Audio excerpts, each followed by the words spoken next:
Hello everyone, ಎಲ್ಲ ಹೇಗಿದ್ದೀರಾ? ಎಲ್ಲ ಚೆನ್ನಾಗಿದ್ದೀರಾ ಅಂತ ಅಂದ್ಕೊಂಡಿದ್ದೀನಿ. ನಾನು ಈ ವಿಡಿಯೋದಲ್ಲಿ ನಮ್ಮ ಮನೇಲಿ ಯಾವ ಥರ ಸಾಂಬಾರು ಪುಡಿನ ರೆಡಿ ಮಾಡಿಡ್ತಾರೆ ಅಂತ ತೋರಿಸ್ತಾ ಇದ್ದೀನಿ. ಫಸ್ಟು 1 kg ಸಾಂಬಾರು ಬೀಜ ತೊಗೋಬೇಕು. ನಮ್ಮ ಮನೇಲಿ 1 kg ಅಷ್ಟೇ ಹಾಕ್ಸಿಡೋದು, ಜಾಸ್ತಿ ಏನು ಹಾಕ್ಸಲ್ಲ. 1 kg ಸಾಂಬಾರು ಬೀಜನ ಲೈಟಾಗಿ ರೋಸ್ಟ್ ಮಾಡ್ಕೋಬೇಕು, ತುಂಬ ಹೊತ್ತಿಸ್ಬಾರ್ದು.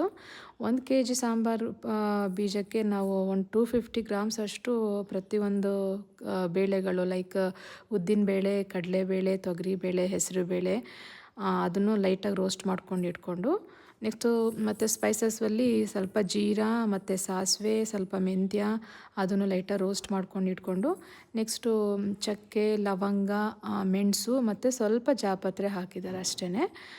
ತುಂಬ ಸ್ಪೈಸಸ್ ಏನು ಆ್ಯಡ್ ಮಾಡಲ್ಲ. ನೆಕ್ಸ್ಟು ಅರ್ಶಿನದ ಕೊನೆ ಬರುತ್ತಲ್ವ, ಆ ಅರ್ಶಿನದ ಕೊನೆನ ಸಣ್ಣ ಸಣ್ಣ ಪೀಸಸ್ ಮಾಡಿಕೊಂಡು ಅದನ್ನು ಒಂಚೂರು ಬೆಚ್ಚಗೆ ಮಾಡ್ಕೋಬೇಕು ಅಷ್ಟೇ, ತುಂಬ ಸೀದಿಸ್ಬಾರ್ದು. ಇದಾದಮೇಲೆ ನೆಕ್ಸ್ಟು ಅಕ್ಕಿ ಸ್ವಲ್ಪ ಹಾಕ್ತಾರೆ, ಸ್ವಲ್ಪ ಸಾಂಬಾರು ಪುಡಿ ಸ್ವಲ್ಪ ಥಿಕ್ನೆಸ್ಸಿಗೋಸ್ಕರ ಅಕ್ಕಿನ ಯೂಸ್ ಮಾಡ್ತಾರೆ. ಅಕ್ಕಿನೂ ಅಷ್ಟೇ ತುಂಬ ಹೊತ್ತಿಸ್ಬಾರ್ದು, ಲೈಟಾಗಿ ರೋಸ್ಟ್ ಮಾಡಿಕೊಂಡು ಎಲ್ಲದನ್ನೂ ಒಂದು ಸಪ್ರೇಟ್ ಪ್ಲೇಟಲ್ಲಿ ಹಾಕ್ಕೊಂಡು ಸ್ವಲ್ಪ ತಣ್ಣಗಾದಮೇಲೆ ಎಲ್ಲದನ್ನು ಮಿಕ್ಸ್ ಮಾಡಿಕೊಂಡು ಒಂದು ಸ್ಟೀಲ್ ಡಬ್ಬಕ್ಕೆ ಟ್ರಾನ್ಸ್ಫರ್ ಮಾಡಿಸಿ, ಅದೂ ಅಷ್ಟೇ ಫುಲ್ ತಣ್ಣಗಾದಮೇಲೆ ಮಿಲ್ ಮಾಡ್ಸೋಕ್ಕೆ ಕೊಡ್ತೀವಿ. ಸೊ ಮಿಲ್ ಮಾಡಿಸಾದ್ಮೇಲೆ ನೆಕ್ಸ್ಟು ನಾವು ಅದನ್ನ ಏನು ಮಾಡ್ತೀವಿ, ಇನ್ನೊಂದು ಕಂಟೈನರ್ಗೆ ಟ್ರಾನ್ಸ್ಫರ್ ಮಾಡಿಬಿಟ್ಟು ಏರ್ ಟೈಟಾಗಿ ಪ್ರೆಸ್ ಮಾಡಿ ಹಾಕಿಟ್ಟು ಇಟ್ಟರೆ ತುಂಬ ದಿನ ಶೆಲ್ಫ್ ಲೈಫ್ ಇರುತ್ತೆ. ಸೊ ಅದಕ್ಕೆ ಮತ್ತೆ ಏನು ಹಾಳಾಗಲ್ಲ ಪೌಡರು. ಸೊ ಇಷ್ಟೇ ನಮ್ಮ ಮನೇಲಿ ಮಾಡೋ ಸಾಂಬಾರು ಪುಡಿ. Thank you for watching.